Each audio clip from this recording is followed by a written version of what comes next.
Imagine reaching for a coffee mug on the top shelf, and your shoulder locks up like a rusty gate, or trying to zip up your jacket behind your back and suddenly there's a sharp pinch that stops you cold. If that sounds familiar, you are far from alone. Millions of people over 60 deal with this exact frustration every single day. And here's the part nobody tells you. It's not just getting older. There's usually a very specific reason your shoulder feels this way, and by the end of this video, you're going to understand exactly what's happening inside that joint, and more importantly, what you can start doing about it today. Let's be honest for a second. Shoulder pain doesn't just hurt. It changes your life in small, sneaky ways. You stop reaching for things on high shelves. You avoid certain sleeping positions. You quietly give up activities you used to love, like gardening, swimming, or even just carrying grocery bags without wincing. And the scary part is, most people don't realize how much their shoulder mobility has quietly slipped away until they try to do something simple, like put on a seatbelt and it suddenly feels impossible. So why does this happen so often after 60? Your shoulder is actually one of the most complicated joints in your entire body. Unlike your hip, which sits deep in a snug socket, your shoulder is more like a golf ball balancing on a tee. That design gives you incredible range of motion. But it also means your shoulder depends heavily on muscles, tendons, and connective tissue to stay stable. And here's the key thing experts point to again and again. As we age, those supporting tissues naturally lose some of their elasticity and strength if they aren't regularly used through their full range of motion. Add in years of sitting at desks, driving, texting with your head down, or simply favoring one arm without noticing, and you've got a recipe for stiffness, tightness, and yes, pain. Now, here's something that might surprise you. A lot of shoulder discomfort after 60 isn't caused by one big injury. It's caused by disuse. Think about it like a door hinge that hasn't been opened all the way in years. If you never swing it through its full arc, it gets stiff, squeaky, and eventually resistant to moving at all. Your shoulder joint works the same way. The less you move it through its complete range, the tighter the surrounding muscles and tendons become, and the more vulnerable you are to small tears, inflammation, and that nagging ache that seems to come out of nowhere. Here's where it gets interesting, though.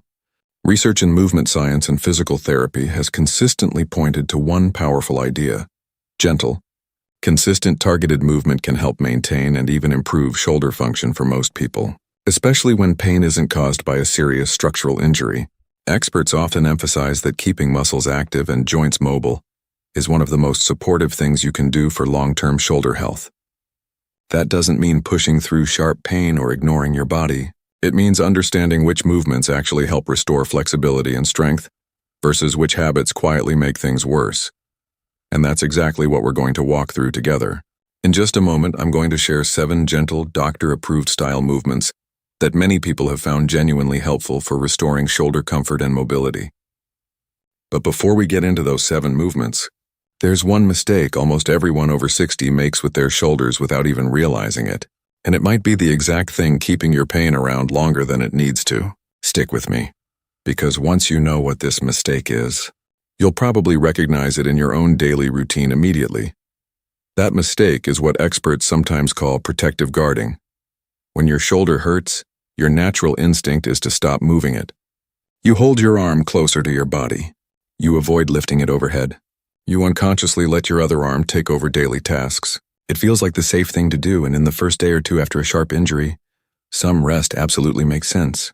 But when this guarding behavior continues for weeks or months, it actually causes the surrounding muscles to weaken and the joint capsule to tighten even further.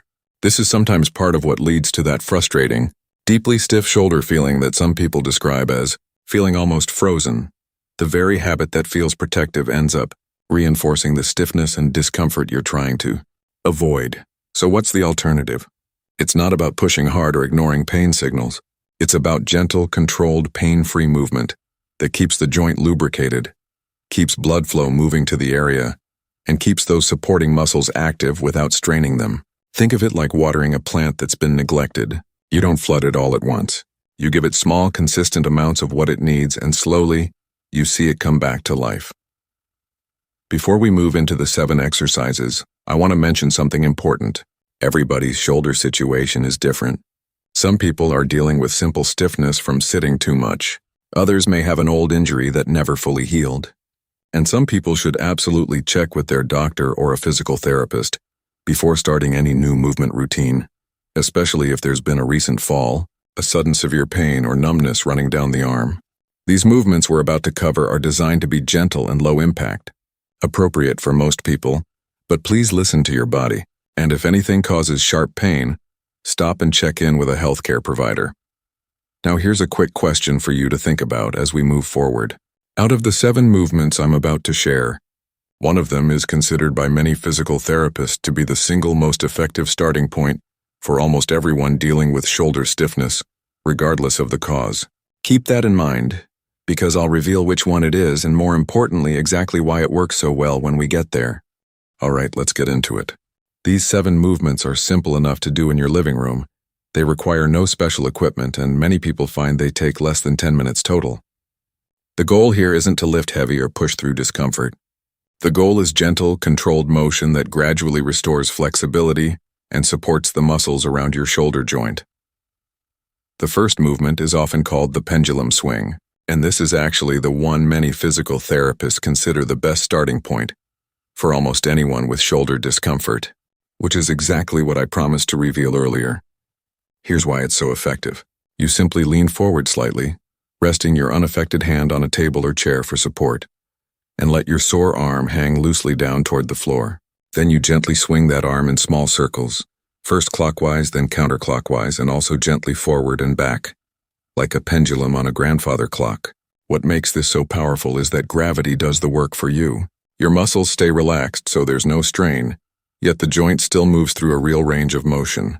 This encourages circulation, gently lubricates the joint, and helps reduce that tight, stuck feeling, all without requiring any strength or effort from the injured shoulder itself. The second movement is the wall walk.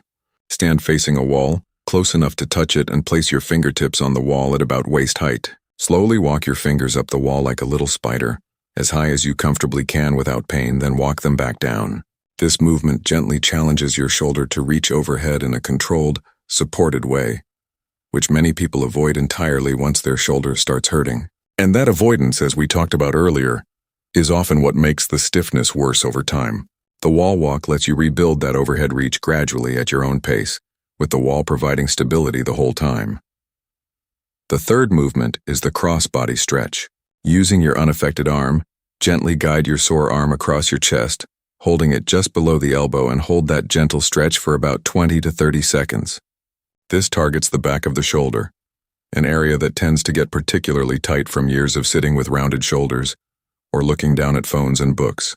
A lot of people are surprised at how much relief this simple stretch can bring, especially if they've spent decades hunched over a desk or a steering wheel. The fourth movement is called the towel stretch, and this one is wonderfully simple. Hold a small towel behind your back with one hand up near your shoulder blade and the other hand down near your lower back, and gently pull the towel upward and downward in small, controlled movements. This helps restore the internal and external rotation of your shoulder. Movements you use constantly without even thinking about them, like reaching to scratch your back or fastening a bra strap or zipping up a dress. When this rotation becomes limited, even small daily tasks start to feel surprisingly difficult, and this stretch helps gently bring that motion back. Now here's something worth pausing on. Many people notice that after just 2 or 3 weeks of consistently doing these first 4 movements, simple daily tasks start feeling noticeably easier. But there's a 5th movement that experts say plays a completely different role than the first 4, because it's not about flexibility at all. It's about strength. And without this piece, many people find their improvement eventually plateaus. Let's talk about that one next. The 5th movement is the external rotation with resistance, and don't worry, this doesn't require heavy weights. A simple lightweight resistance band or even a piece of stretchy fabric is enough. Keep your elbow tucked snugly against your side, bent at 90 degrees, and slowly rotate your forearm outward, away from your body, then slowly bring it back. This strengthens the small but mighty rotator cuff muscles, which are absolutely critical for keeping your shoulder joint stable and properly positioned. Experts often describe the rotator cuff as the stabilizing team behind every shoulder movement you make. And when these muscles are weak, the joint tends to move in slightly abnormal patterns, which can contribute to ongoing irritation and discomfort. The 6th movement is the scapular squeeze. Sit or stand tall and gently squeeze your shoulder blades together, as if you're trying to hold a pencil between them, then release. This might seem almost too simple to matter, but here's why it's so important. So many of us spend hours every day hunched forward over phones, computers, and steering wheels, and this posture gradually weakens the muscles between the shoulder blades, while over-tightening the muscles in the front of the chest. Over time, this imbalance pulls the shoulders forward and can contribute significantly to pain and restricted movement. The scapular squeeze directly targets this imbalance, helping to restore better posture and reduce unnecessary strain on the shoulder joint itself. And finally, the seventh movement is the doorway stretch. Stand in an open doorway, place your forearms on each side of the frame at about shoulder height, and gently lean forward until you feel a comfortable stretch across your chest. This counteracts that forward rounded posture we just talked about, opening up the chest and allowing the shoulders to sit in a more natural, balanced position. Many people describe an almost immediate feeling of relief and openness after doing this stretch, especially if they spend a lot of time sitting during the day. So there you have it, 7 gentle movements, each targeting a different piece of the puzzle: flexibility, rotation, strength, and posture. But knowing the movements is only half the story. What really determines whether these exercises help you feel meaningfully better over time comes down to a few important details most people completely overlook. And one of those details might be the single biggest factor in whether you see real progress in the next 30 days. We'll get into exactly that right after this. Let's talk about pairing, because this is where a lot of the real magic happens, and it's simpler than you might think. Eggs paired with whole grain toast rather than white bread or pastries provide additional fiber, which supports healthy digestion and helps keep blood sugar levels steadier throughout the morning. Eggs paired with fresh fruit like berries or sliced orange add natural antioxidants and vitamin C, which supports collagen production, something that matters more than people realize for joint health and skin resilience as we age. And eggs paired with a source of healthy fat, like a few slices of avocado, provide additional support for absorbing certain fat-soluble vitamins found naturally in eggs, like vitamin D and vitamin A, which your body can't fully utilize without some dietary fat present. Now, here's something worth pausing on because it connects everything we've discussed back to that big number in this video's title. Long-term population studies focused on healthy aging, some following tens of thousands of adults over several decades, have consistently found that people who maintain nutrient-dense eating patterns, adequate protein intake, and steady blood sugar levels throughout their 50s, 60s, and 70s tend to experience significantly more years of healthy, independent living compared to those who don't. Researchers sometimes refer to this as health span, which is different from simple lifespan. It's not just about living longer. It's about living those extra years while still being able to walk without assistance, think clearly, stay socially engaged, and do the things that make life meaningful. Eggs prepared and paired thoughtfully are genuinely one small, affordable, practical tool that supports several pillars of this health span puzzle at once: muscle preservation, brain nutrition, and steady blood sugar. That's the real story behind this video's title. Not that a single food guarantees a specific number of years, but that thoughtful, consistent nutritional habits, including this one, are strongly associated with meaningfully more years of healthy, independent living. I also want to mention something important about individual differences, because health advice should never be one size fits all. Some people have egg allergies. Some people have specific cholesterol or heart conditions that require personalized dietary guidance from their doctor. If that's you, please don't feel like you're missing out on some secret to healthy aging. The deeper principle here: adequate, complete protein, steady blood sugar, and key nutrients like choline can also be supported through other foods like beans, lentils, fish, poultry, and other lean proteins if eggs aren't right for you. The egg is simply one particularly convenient, affordable, and well-studied way to check several of these nutritional boxes at once. But it's the underlying principles that truly matter most. Let's also talk honestly about consistency, because this matters more than any single breakfast.